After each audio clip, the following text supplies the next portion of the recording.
പിതാവിൻ്റെയും പുത്രൻ്റെയും പരിശുദ്ധാത്മാവിൻ്റെയും നാമത്തിൽ ആമേൻ. പ്രിയപ്പെട്ടവരെ, ഇന്ന് ഡിസംബർ 22-ാം തീയതി തിങ്കളാഴ്ച. അമ്മേ പരിശുദ്ധ അമ്മേ, അമ്മേ പരിശുദ്ധ ദൈവമാതാവേ, കൃപാസനത്തിലൂടെ ഞങ്ങൾക്കും ഞങ്ങളുടെ ദേശത്തിനും അമ്മ മധ്യസ്ഥം തേടി തന്ന എല്ലാ അനുഗ്രഹങ്ങൾക്കും കൃപകൾക്കും ഞങ്ങളിപ്പോൾ ഹൃദയം നിറഞ്ഞ നന്ദി പറയുന്നു.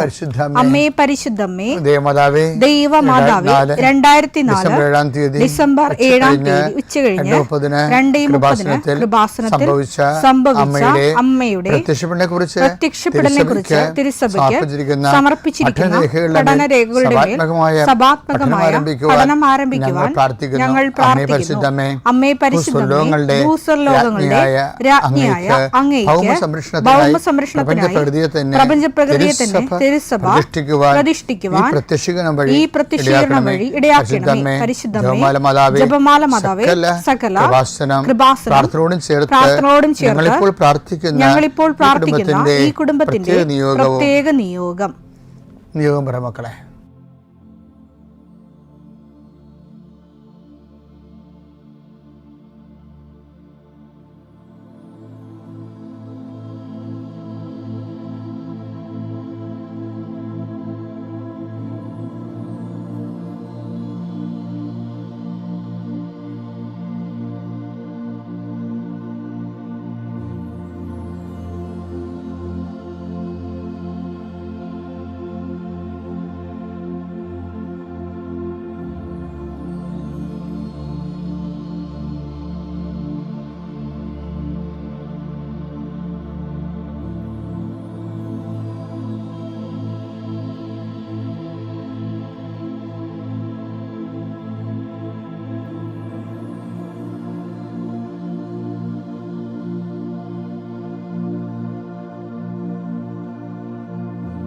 അമ്മയുടെ പ്രത്യക്ഷീകരണത്തിന്റെ ഈ അനുഗ്രഹവേളയിൽ ഞങ്ങൾക്ക് സാധിച്ചു തരുവാൻ കനിയണമേ.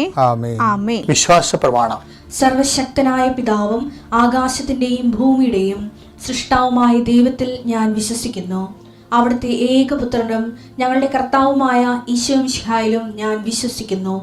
ഈ പുത്രൻ പരിശുദ്ധാത്മാവിനാൽ ഗർഭസ്ഥനായി കന്യകാമറിയത്തിൽ നിന്ന് പിറന്ന് പൊന്തിയോസ് പീലാത്തോസിന്റെ കാലത്ത് പീഡകൾ സഹിച്ച് കുരിശിൽ തറയ്ക്കപ്പെട്ട് മരിച്ച് അടക്കപ്പെട്ട് പാതാളങ്ങളിൽ ഇറങ്ങി മരിച്ചവരുടെ ഇടയിൽ നിന്ന് 3-ാം നാൾ ഉയർത്ത് സ്വർഗത്തിലേക്ക് എഴുന്നള്ളി സർവശക്തിയുള്ള പിതാവായ ദൈവത്തിന്റെ വലതുഭാഗത്തിരിക്കുന്നു. അവിടെ നിന്ന് ജീവിക്കുന്നവരെയും മരിച്ചവരെയും വിധിക്കുവാൻ വരുമെന്നും ഞാൻ വിശ്വസിക്കുന്നു. പരിശുദ്ധാത്മാവിലും ഞാൻ വിശ്വസിക്കുന്നു. വിശുദ്ധ കത്തോലിക്കാ സഭയിലും പുണ്യവാന്മാരുടെ ഐക്യത്തിലും പാപങ്ങളുടെ മോചനത്തിലും ശരീരത്തിന്റെ ഉയർപ്പിലും നിത്യമായ ജീവിതത്തിലും ഞാൻ വിശ്വസിക്കുന്നു. ആമേൻ. സുഖസ്ഥനായ ഞങ്ങളുടെ പിതാവേ, അങ്ങയുടെ നാമം പൂജിതമാകണമേ. അങ്ങയുടെ രാജ്യം വരണമേ. അങ്ങയുടെ തിരുമനസ് സ്വർഗത്തിലെ പോലെ ഭൂമിയിലും ആകണമേ. അന്നു വേണ്ടുന്ന ആഹാരം ഇന്ന് ഞങ്ങൾക്ക് തരണമേ. ഞങ്ങളോട് തെറ്റ് ചെയ്യുന്നവരോട് ഞങ്ങൾ ക്ഷമിക്കുന്നത് പോലെ ഞങ്ങളുടെ തെറ്റുകൾ ഞങ്ങളോടും ക്ഷമിക്കണമേ. ഞങ്ങളെ പ്രലോഭനത്തിൽ ഉൾപ്പെടുത്തരുതേ, തിന്മയിൽ ഞങ്ങൾ രക്ഷിക്കണമേ. ആമേൻ. നന്മ നിറഞ്ഞ മറിയമേ, സ്വസ്തി. കർത്താവ് അങ്ങയുടെ കൂടെ സ്ത്രീകളിൽ അങ്ങ് അനുഗ്രഹിക്കപ്പെട്ടവളാകുന്നു. അങ്ങയുടെ ഉദരത്തിൻ ഫലമായി ഈശോ അനുഗ്രഹിക്കപ്പെട്ടവനാകുന്നു. പരിശുദ്ധ മറിയമേ, തമ്പുരാന്റെ അമ്മേ, പാപികളായ ഞങ്ങൾക്ക് വേണ്ടി ഇപ്പോഴും ഞങ്ങളുടെ മരണസമയത്തും തമ്പുരാനോട് അപേക്ഷിക്കണമേ. ആമേൻ. കർത്താവേ, നിന്റെ ഉന്നതമായ നാമത്തിന് സ്വസ്ഥം ചെയ്യുന്നു. കർത്താവേ, നിന്റെ വിശുദ്ധ പൗരോഹിത്യത്തെ മഹത്വപ്പെടുത്തണമേ. കർത്താവേ, സഭയിലുള്ള സാന്നിധ്യം ദൃഢമാക്കണമേ.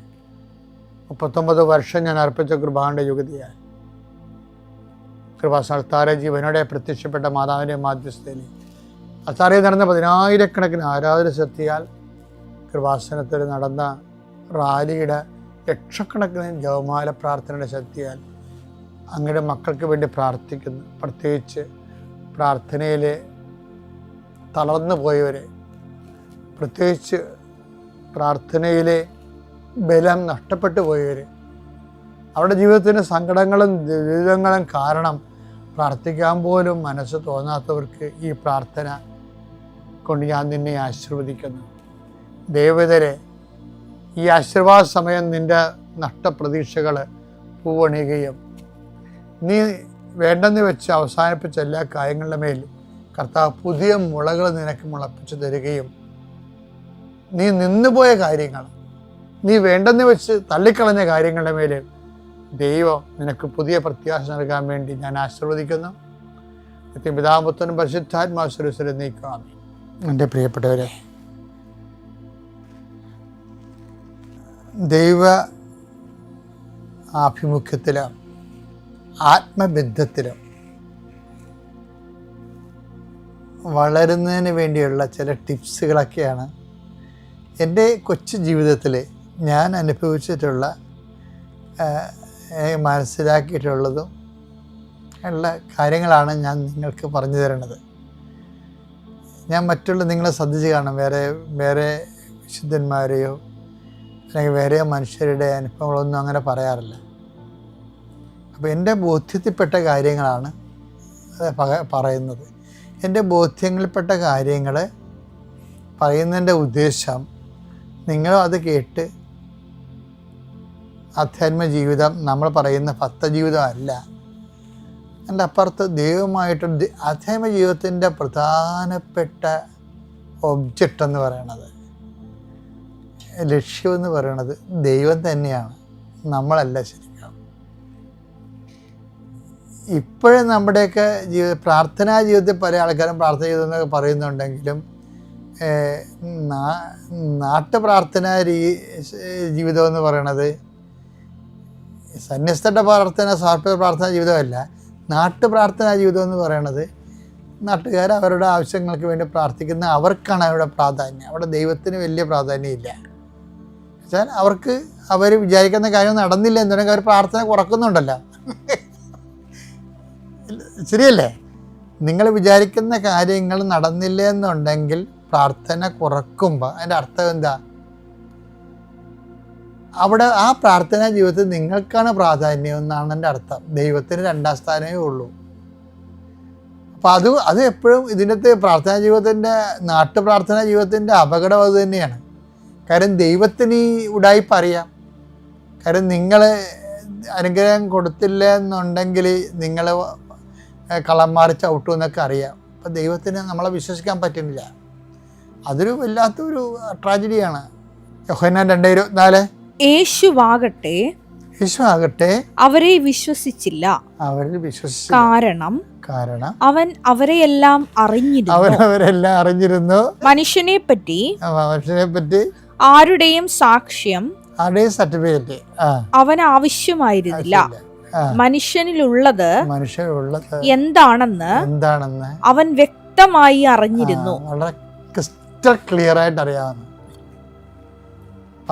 അതുകൊണ്ട് തന്നെയാണ് പല പ്രാർത്ഥനകൾക്കും ദൈവത്തെക്കാൾ പ്രാധാന്യം നമ്മൾക്ക് വരുന്നുണ്ട്. ഇനി ഇതിനെ അട്ടിമറിക്കാൻ, ഇതിനെ അതിജീവിക്കാനുള്ള മാർഗം ദൈവത്തിൻ്റെ പേരിൽ ദൈവത്തിനാണ് പ്രാധാന്യമെന്നുള്ളത് നമ്മുടെ ജീവിതം കൊണ്ട് ദൈവത്തെ ബോധ്യപ്പെടുത്തേണ്ടി വരും. അപ്പോൾ നിങ്ങൾ ചോദിക്കും അതിനെന്ത് ചെയ്യുമെന്ന്. അതിനൊരു ചെറിയ ടിപ്പുണ്ട്. എന്ന് വെച്ച് കഴിഞ്ഞാൽ നിങ്ങളെ യാതൊരുവിധ പേയ്മെൻറ്റും പ്രതീക്ഷിക്കാതെ ഒത്തിരിയേറെ അധ്വാനങ്ങൾ ഈ വിഷയത്തിൽ ഒത്തിരിയേറെ ഈ വിഷയത്തിൽ വിശ്വാസങ്ങൾ നിക്ഷേപിക്കണം. പേയ്മെൻറ്റോ ഇൻട്രസ്റ്റോ ഒന്നും പ്രതീക്ഷിക്കരുത്. നിങ്ങൾക്കിന്ന് അതായത് പ്രത്യുപകാരമോ പ്രതിഫലം പ്രതീക്ഷിക്കാതെ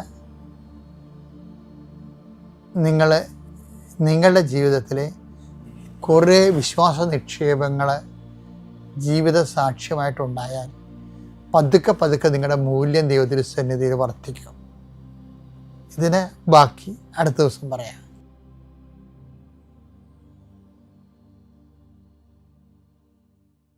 അത്യപൂർവ ദൈവാനുഭവങ്ങൾ ഇനി നിങ്ങൾക്കും സ്വന്തം. ഈ യൂട്യൂബ് ചാനൽ ഇതുവരെ സബ്സ്ക്രൈബ് ചെയ്തിട്ടില്ലെങ്കിൽ ഇപ്പോൾ തന്നെ സബ്സ്ക്രൈബ് ചെയ്യുക. ഈ വീഡിയോ ഇപ്പോൾ തന്നെ നിങ്ങളുടെ സുഹൃത്തുക്കൾക്ക് ഷെയർ ചെയ്തുകൊണ്ട് കർത്താവിൻ്റെ പ്രേക്ഷിതരാകുക.